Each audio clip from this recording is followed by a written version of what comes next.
ফিতরা কেন আদায় করতে হয়? রমাদান আল কারিম আসলে আমরা দেখি আমাদের সমাজের ভিতরে ফিতরা আদায় করাটা হিড়িক পড়ে যায়। অনেকে ফিতরা আদায় করে, আবার অনেকে করে না।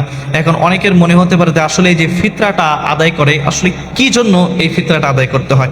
অনেকের এই প্রশ্নটা হতে পারে যে ফিতরা আমরা কেন আদায় করব, বা ফিতরা দিলে আমাদের লাভ কি? তো হাদিসের ভিতরে এসেছে তহরাতুল লিসাইমি মিনাল লাগওয়ি ওয়ার রাফাস।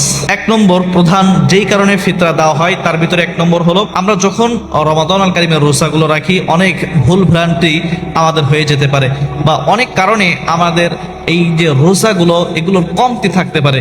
তো সেক্ষেত্রে আপনি যদি এই ফিতরাটা আদায় করেন তাহলে এর যে কমতিগুলো রয়েছে সেই কমতিটা আল্লাহ তাআলা দূর করে দেবেন, ভুল ভ্রান্তিগুলো দূর করে দিয়ে একেবারে রোজাটাকে পরিপূর্ণ করে দেবেন। দেখেন, উদাহরণস্বরূপ বলা যায়, যখন এসএসসি বা এইচএসসি পরীক্ষা হয় সেখানে কিন্তু একটা 4 সাবজেক্ট নামে একটা সাবজেক্ট থাকে। যদি কোনো সাবজেক্টে মেন কোনো সাবজেক্টে যদি কেউ ক্লাস মিস করে, তো সেক্ষেত্রে এই 4 সাবজেক্ট কিন্তু সেটা মেকআপ করে দেয়। 4 সাবজেক্টটা কিন্তু সেটা মেকআপ করে দেয় এই ভুল ভ্রান্তিগুলো। এটা তো দুনিয়ার মানুষের একটা নিয়ম, কিন্তু আল্লাহ তাআলার প্ল্যান কিন্তু অন্যরকম। আপনি সারা রমজানে রোজা রাখার পরে কিছু ভুল ভ্রান্তি আপনার হয়ে যেতে পারে, তো সেক্ষেত্রে এই ভুল ভ্রান্তিগুলো যেন মেকআপ হয়ে যায়, যেন ফিতরা নামক জিনিসটা আপনার জন্য অপশন হিসেবে রেখে দিয়েছে, যাতে এই ভুল ভ্রান্তিগুলো আপনার দূর হয়ে যায়। এটা হলো 1 নম্বর কারণ। এরপরে 2 নম্বর যেটা আরেকটা হলো যে আমাদের সমাজের ভিতরে কিছু ইয়াতিম মিসকিন রয়েছে, গরিব মানুষ রয়েছে। তো আমার টাকা পয়সা আছে, আমি তো ঈদটা সুন্দর করে কাটাইতে পারবো, ঈদের সেমাই, চিনি, এরপরে গোশত, মোরাক, পোলাও সব কিছু আমি কিনতে পারবো এবং সে অনুযায়ী খেতে পারবো। কিন্তু আমার পাশে যে গরিব মানুষ রয়েছে, যে এতিম মিসকিন রয়েছে, সে মানুষগুলো তো তারা এই ঈদে কোনো কিছু কিনতে পারবে না, সেমাই, চিনি কিনতে পারবে না, নতুন জামা কাপড় কিনতে পারবে না। তো সেক্ষেত্রে তারা তো বঞ্চিত হয়ে যাবে। তাহলে এই মানুষগুলো যেন তারাও আমাদের মতো ঈদ সমানভাবে আনন্দের সাথে কাটাইতে পারে, এজন্য এই ফিতরার আয়োজন করেছে। আমরা তাদেরকে এই ফিতরা প্রদান করি, টাকা পয়সা প্রদান করি, যাতে তারাও সুন্দরভাবে ঈদের কেনাকাটা করতে পারে, আমাদের সাথে আনন্দভাবে তারা যেন ঈদ কাটাইতে পারে। এজন্যই ফিতরা দিয়েছে আমাদের জন্য। 1 নম্বর কি, যে ফিতরা আপনার ভুল ভ্রান্তি যাগুলো রয়েছে রোজার ভিতরে সেগুলো দূর করে দেয়। আর 2 নম্বরে আপনার পাশাপাশি যে এলাকাবাসী, যে আত্মীয় স্বজন, গরিব, এতিম মিসকিন রয়েছে, তারাও যেন সুন্দরভাবে ঈদগুলো পালন করতে পারে, তার একটা ব্যবস্থাও যেন আপনি করতে পারেন, সেটা নিশ্চিত করে।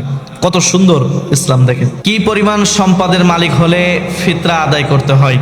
আমাদের সমাজের ভিতরে যখন আমরা দেখি রমাদান আল কারিম আসে, সেখানে আসার পরে মানুষের জাকাতের হিড়িক পড়ে যায়, বা জাকাতের কিছু নিয়ম আমরা অনেকে জানি, কিন্তু ফিতরা যে কি পরিমাণ সম্পদ থাকলে দিতে হয় এটা আমরা অনেকে জানি না, বা অনেকে দেখা যাচ্ছে যে সম্পদ পরিমাণ থাকা সত্ত্বেও আমরা অনেকেই এটা আদায় করি না।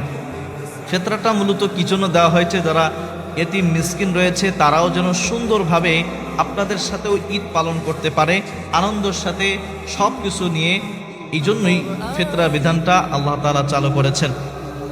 কারণ আপনি চিন্তা করতেছেন, আপনার কাছে সম্পদ রয়েছে, আপনি ঈদের কেনাকাটা করতেছেন, আপনি ঈদের সেমাই, চিনি সব কিছু কিনলেন, কিন্তু আপনার পাড়া প্রতিবেশী একজন এতিম রয়েছে, একজন মিসকিন রয়েছে, একজন অসহায় ব্যক্তি রয়েছে, তার কাছে টাকা নাই, সে ওই ঈদের সেমাই, চিনি কেনা বা ঈদের আনন্দ থেকে বঞ্চিত হবে।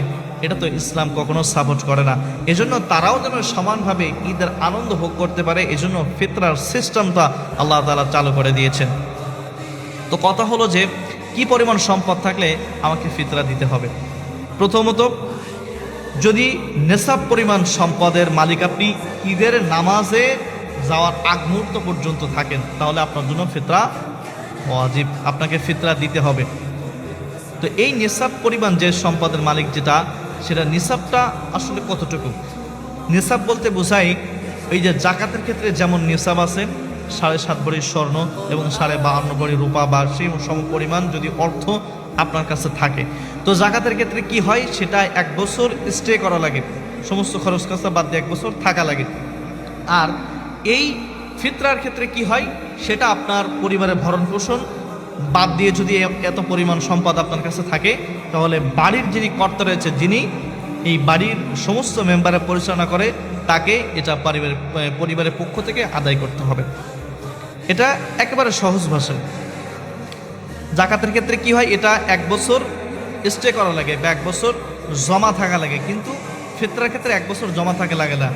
যদি আপনার কাছে ওই যে ঈদের নামাজ পড়তে যাওয়ার আগ মুহূর্ত পর্যন্ত, যদি তার আগেও চলে আসে আপনার কাছে টাকা, তাহলে আপনাকে ঈদের নামাজ পড়তে যাওয়ার আগেই এই ফিতরাটা আদায় করে এরপরে যেতে হবে। আপনার অবশ্যই সাদাকাতুল ফিতর আদায় করতে হবে।